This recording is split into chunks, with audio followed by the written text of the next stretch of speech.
buenas tardes. El tercer tema de este día lo dedicaremos al amor redentor de nuestros dolores y de los dolores de nuestro mundo. Estamos acompañando a Jesús que está en la cruz en un momento decisivo de su vida. El texto bíblico que nos puede ayudar a reflexionar y a contemplar está tomado de la carta a los Hebreos en el capítulo 2, en los versículos 16 al 18. Este texto señala: Él no vino para socorrer a los ángeles, sino a los descendientes de Abraham. En consecuencia, debió hacerse semejante en todo a sus hermanos, para llegar a ser un sumo sacerdote misericordioso y fiel en el servicio de Dios, a fin de expiar los pecados del pueblo. Y por haber experimentado personalmente la prueba y el sufrimiento, Él puede ayudar a aquellos, a aquellas que están sometidos a la prueba. Hebreos 2, del 16 al 18.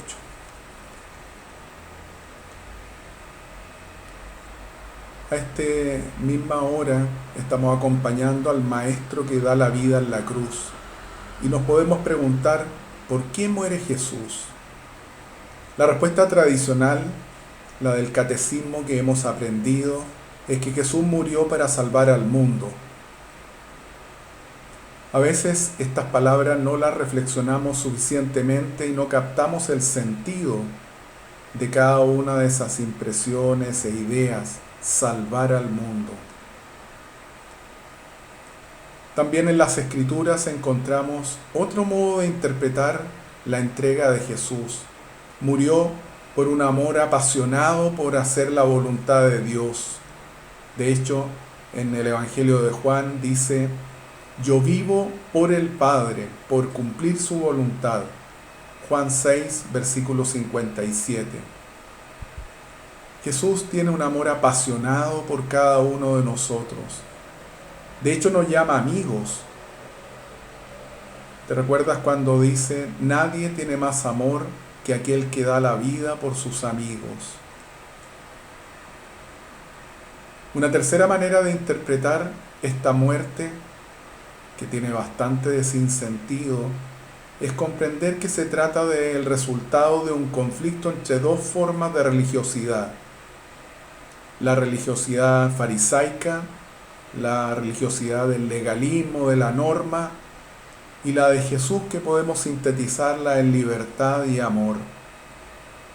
En ese choque, en ese conflicto, la autoridad religiosa judía dice que este hombre no respeta el sábado y por eso lo condenan. En realidad Jesús sabe que esa pasión que él tenía por la obediencia suya a la voluntad de Dios es la que salva al mundo. Con el cuerpo destrozado del Señor del Viernes Santo, con su rostro maltrecho, él se presenta ante un Padre como sustituto de todo hombre y toda mujer que está maltrecho en aquella época y en el mundo de hoy. En la cruz todo se consuma. La cruz se fue preparando en muchos momentos en que Jesús experimentó el rechazo, la incomprensión, la cruz. La vida de Jesús en la cruz llega de manera llena, completa. De hecho, no precisaba ni un día más. Por eso dice en la cruz: todo está cumplido, todo está consumado. Ya di el todo por mis amigos y por el Padre Dios. Mirando tu vida, soy capaz de decir que vivimos con esa paz, de saber que estamos dando todo por cumplir con la voluntad del Padre Celestial? Te invito a preguntártelo ahora que estás acompañando la pasión del Señor. En la cruz también se nos muestra una paradoja, un Dios que se hace vulnerable. Por eso el apóstol Pablo dice que esta idea de un Dios vulnerable es un escándalo para los judíos y una tontera, una estupidez para los griegos. Hoy, 20 siglos después, también nos sigue resultando incomprensible. ¿Por qué el Señor, que disponía de todo poder, no se salvó a sí mismo? La proclamación que hace el hombre silencioso en la cruz es que Dios reivindica toda vulnerabilidad, porque al ofrecerse en el amor puede entregarse para ser aceptado o para ser rechazado. Misma paradoja del mundo de hoy. Tú y yo podemos acoger esa entrega o no vincularnos con ella. Pero ciertamente que un Dios vulnerable es un Dios que rompe toda lógica.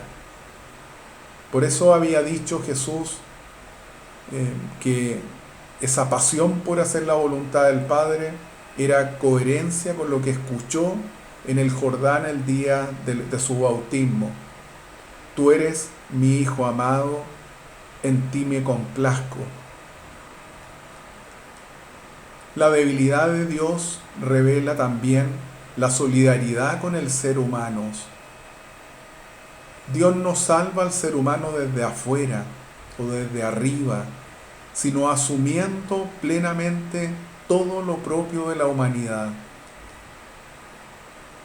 Yo te quiero invitar que en la oración personal puedas decirle a Dios qué quieres que Él recoja y asume.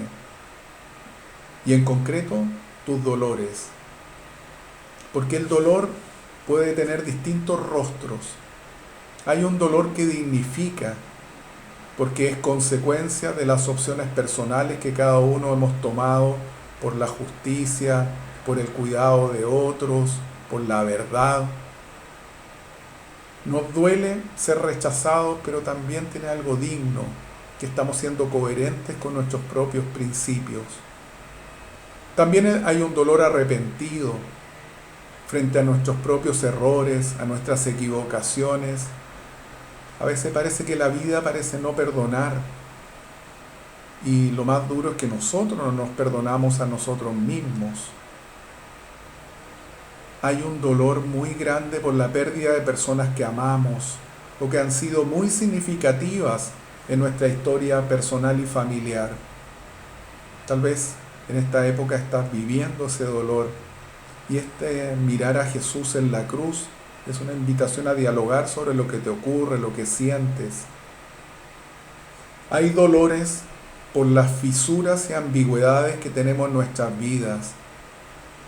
A veces cuando uno mira sus incoherencias se pregunta sobre la viabilidad de nuestro modo de actuar, sobre la calidad de nuestra identidad, sobre cómo mantenemos firmemente nuestras convicciones. Hay un dolor humillante frente a la propia debilidad y fragilidad. Por eso San Pablo en Romanos 7, versículo 19 dice que mi proceder no lo entiendo, pues no hago el bien que quiero y todo lo contrario, hago el mal que aborrezco. Y eso humilla. Hay dolores causados por otros, resultado de una infidelidad a ti o a mí, una traición, una deslealtad. Y Jesús está allí en la cruz acompañándonos, como también acompaña que nos duela el sufrimiento de otros, de aquellos a quienes queremos. Es el dolor de la impotencia frente a aquel que sufre de manera inocente. Te invito a reflexionar en esta tarde sobre la debilidad. ¿La vives como cercanía de Dios a ti? ¿O ante la debilidad propia te rebelas? ¿No entras en diálogo con Dios cuando te experimentas débil?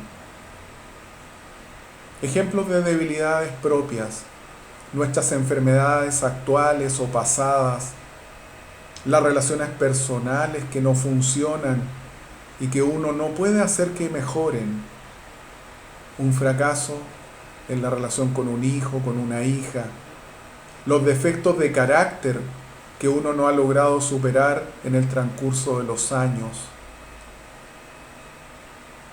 Una segunda dimensión junto a Cristo en la cruz es que Él carga con los dolores del mundo y nos invita a hacernos cargo de los dolores de nuestros propios mundos inmediatos.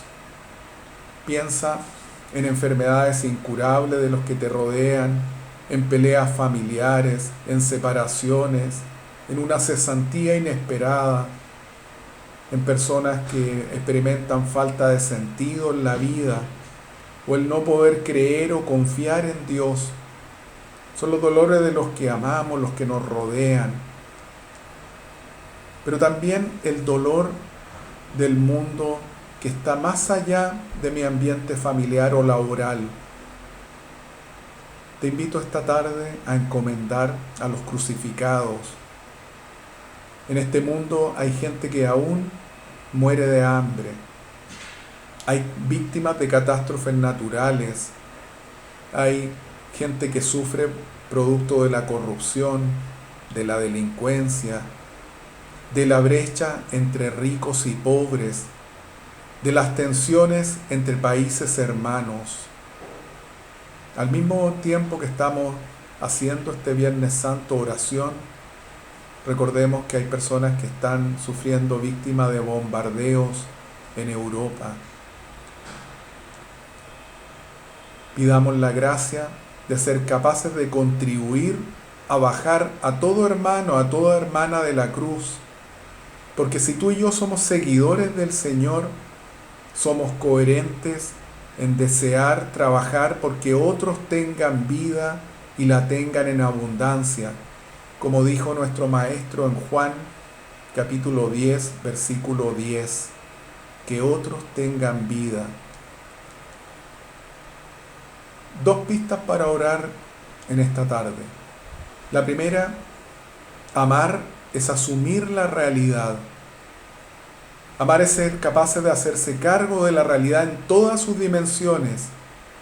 Aceptar que hay situaciones que son ambiguas y hay personas que en sus reacciones, en sus acciones, también son ambiguas. Amar es involucrarnos en esa realidad.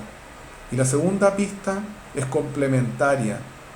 Amar es sufrir la realidad, cargar con el dolor del otro o lo que el otro me produce. Esa es la cruz. Amar es amar al otro tal como es. Vivimos en situaciones de dolor a veces fruto de que queremos a las personas. Y hay situaciones que el otro experimenta que no dependen de mí, pero también me provocan impotencia. También sufrir la realidad es sufrir mi propia realidad. Todo lo que no soporto, lo mío que daña a otros, el que me cueste cambiar. Junto al Señor, te invito entonces a entrar en clima de oración, a calmarte, a disponerte con la pauta a hacer diálogo, a aquietarte internamente. Toma esa hoja y dile a Dios que necesitas que todas tus intenciones, acciones, toda operación esté puramente orientado a su mayor servicio y alabanza, ya que Él lo da todo en la cruz. Y pídele mirándolo, imaginándolo crucificado: Señor, ayúdame a reconocer cómo tu amor redentor me acompaña, me fortalece en mis dolores y me llama a solidarizar con los dolores de mi mundo. En la pauta encontrarás algunas preguntas. Son ayudas. Quédate en aquella pregunta que te provoque un gusto espiritual o que conecte con algo vital tuyo. Puedes tomar la primera pregunta: ¿qué dolores míos necesito que el Señor cargue en sus hombros? Y al mirar estos dolores, ¿qué sentimientos me brotan al nombrarlos? O puedes partir con la pregunta 2. ¿Qué dolores de mis hermanos, de mis hermanas deseo presentar al Señor? ¿Cómo puedo contribuir a que esas personas sean bajadas de la cruz? Lees lentamente el texto. Jesús quiere enseñarte a mirar cómo es el Padre de Dios. Imagínate y contempla esa escena, a Jesús dando vida en la cruz. Recréala como uno más que participa en ella. Mira a Jesús exclamando que nadie tiene más amor que el que da la vida por sus amigos. Escucha su voz. Observa en detalle su manera de vivir para y por el Padre, de amar al mundo. Quédate un rato contemplando a Jesús en ese momento crucial de su peregrinar junto al Padre Dios. Y después de terminar tu oración, te invito a examinar qué frutos, qué beneficios te dejó esta oración, qué dificultades experimentaste, hacia dónde percibes que te va conduciendo el Señor. Junto a la cruz, te invito a dialogar con el Maestro. Gloria al Padre y al Hijo y al Espíritu Santo, como era en el principio, ahora y siempre, por los siglos de los siglos.